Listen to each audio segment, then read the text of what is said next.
InvestorIdeas.com podcasts.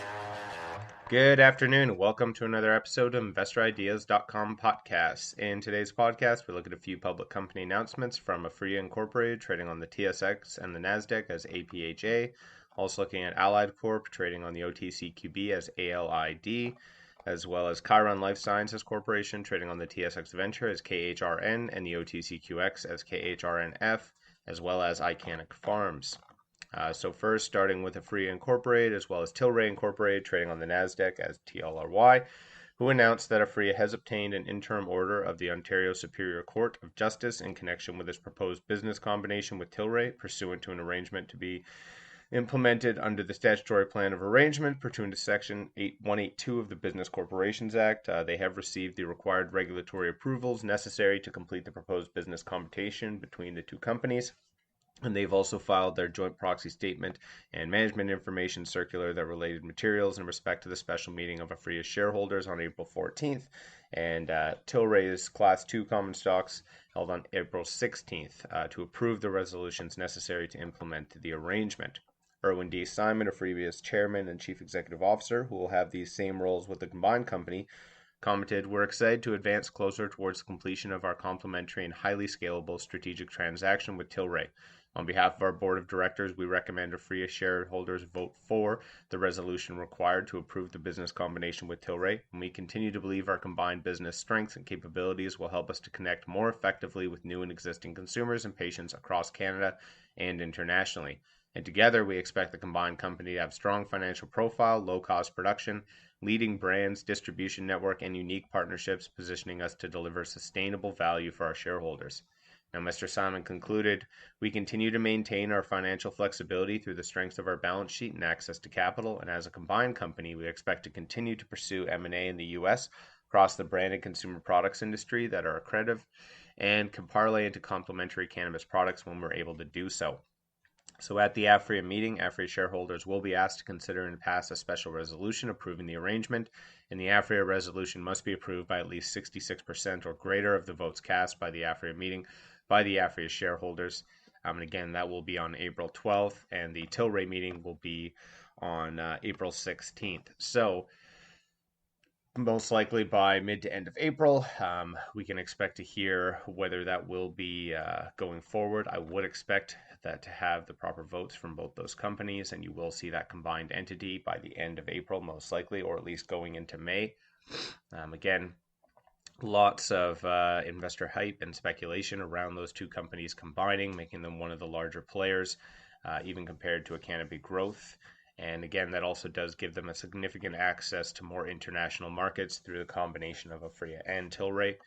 So definitely will be a big month for April and May for them, and something to pay attention to for both of those voting meetings. Next, looking at Allied Corporation, who announced that submitted a provisional patent for the Allied therapeutic formulation and treatment regimen involving a prescription drug followed by a prophylactic daily drug formulation. And these two products together administered under a novel treatment regimen is intended to be tested through the Allied clinical trial infrastructure to seek a drug indication for general depression and anxiety. Now, the provisional patent submitted is entitled Compositions and Formulations of Psilocybin and Cannabinoids and Methods of Their Use Together for Treating Mental Health Disorders and Improving Mental Health. Now, this provisional patent contemplates the full scope treatment of general depression and anxiety with proprietary RX prescription medication, followed by daily prophylactic dose of proprietary medicinal compositions. Now, this includes a proprietary dosing and therapeutic regimen of psilocybin, additional functional mushrooms, and cannabinoid therapeutics. And among the various aspects of the present invention contemplated in this provisional patent submission are compositions, formulations, methods for modulating endocannabinoid system activity, for modulating neurosteroid biosynthesis, and for modulating neurotransmission, and methods of treating mental health disorders and improving mental health using synergistic combinations of psilocybin, cannabinoids, and other active agents provided in distinct daily dosing regimens. Now, this further deepens our product pipeline beyond our current products under provisional patent. And we're excited to put our best physicians and scientists to work to prove the efficacy of this novel therapeutic approach to full-scope treatment of mental health conditions, says Callum Hughes, CEO of Allied. Currently, treatment options for mental health disorders consist generally of psychotherapy, pharmacotherapy, and direct brain intervention. And we at Allied aim to develop an additional evidence-informed treatment option that physicians will be able to prescribe to people who most need it. Not the only company, obviously, focusing on the combined treatments of both cannabis and psilocybin, although this is one of the first companies I've seen that's put an actual patent plan together around those formulations in combination. There's lots of cannabis-based companies that are now dipping their toes into psilocybin and vice versa, but there aren't a lot that are focusing directly on having their own treatment method using both cannabinoids in the endocannabinoid system, as well as psilocybin and functional mushrooms all in combination. I do think that is a treatment method that should be allowed and optional for many patients who are looking at improving their mental health. I highly recommend actually clicking the link attached in the article for Allied Corporation. There's a lot of great information there on the current treatment options available for people dealing with mental health issues, the current downsides to a lot of the prescription meds that are out there that are already being prescribed for those types of issues, and the current difficulties with a lot of the psychotherapeutic and pharmacological basically interventions that are available today. And it does go into quite some detail as well about the efficacy of psilocybin, the potential of using psilocybin in combination with the endocannabinoid system. Again, it's quite a lengthy article that's actually attached to it, but well worth the read. Again, I did not include that here, but I highly recommend clicking the link and reading that at your own time. It does go into quite some detail specifically about what have been the current sort of treatment effects with psilocybin, what's the current data towards psilocybin used as a mental health improver, as well as work with the endocannabinoid system, and again, how that all compares to traditional methods being used today when physicians are dealing with patients with mental health issues. So I do think that, again, when you're looking at what options are currently available, both in the US and Canada and other parts of the world, and what options should be available, this is one of the big reasons why you're seeing the push towards psychedelics and cannabinoid-based medicines, and also why a lot of patients are also pushing towards that as an option for their own personal health, as, again, these drugs in combination are a lot less impactful to your overall wellness and sort of addiction behavior as well, when compared to some of the traditional pharmaceuticals that are allowed out there. And as well, they do start to show much more efficacious and long-term results than a lot of those prescription meds where you are going back for re-up prescriptions quite regularly.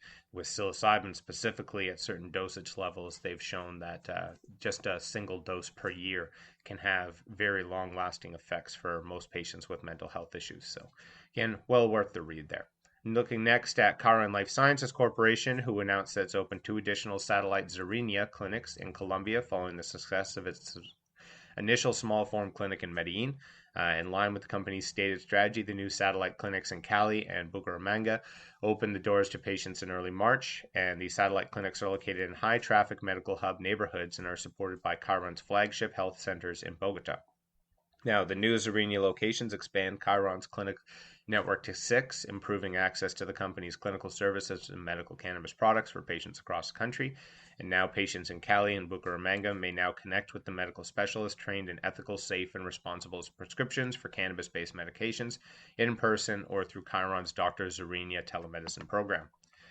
We were off to a great start in 2021, and the Zerenia satellite clinic model is proving to be an exceptional platform for reaching new patients. The rapid expansion of clinics is helping KHRN reach more patients in more places more conveniently in these cities. And with the opening of 2 new satellite clinics in Cali and Bucaramanga, KHRN has taken another step toward increasing patient access to medical cannabis with the objective of improving the quality of life for thousands of people in Colombia. Our unique and proven business model will support our goal of reaching 1 million patients by 2024 in a substantial manner, comments Alvaro Torres, KHRN's CEO and director.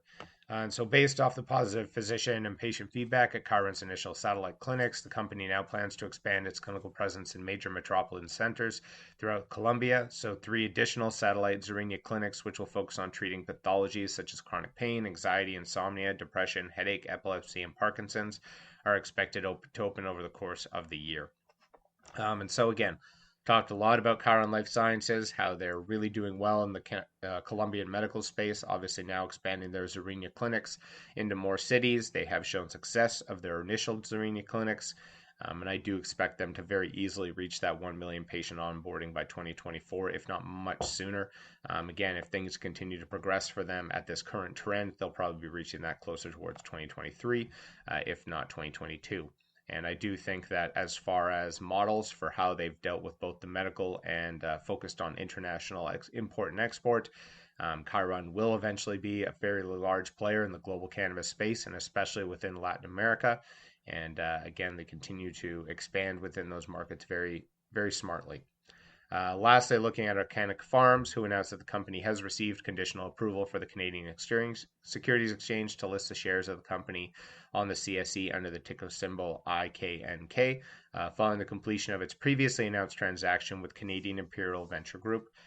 So we're excited for the future of Icanic as we transition to a public company and continue executing on our multinational objectives, said Brian Baca, CEO of Icanic Farms.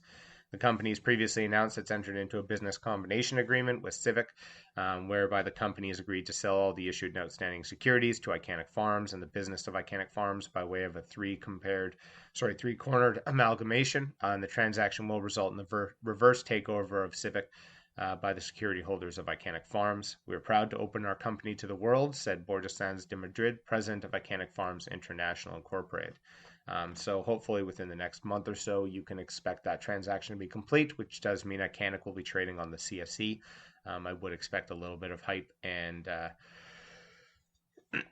interest, at least, in Icanic once they do go live onto the CSE. And again, we're going to continue to see this trend of other companies within the international and localized space continue to look for public access as more and more funding is going to become available, as there's more expectation on, again, changes in the US as well as changes in other international markets. That's all for today's podcast. Enjoy the rest of your Thursday. That's all for today's podcast. Podcast is now a certified word trademark on the blockchain through Cognate Incorporated CM certification.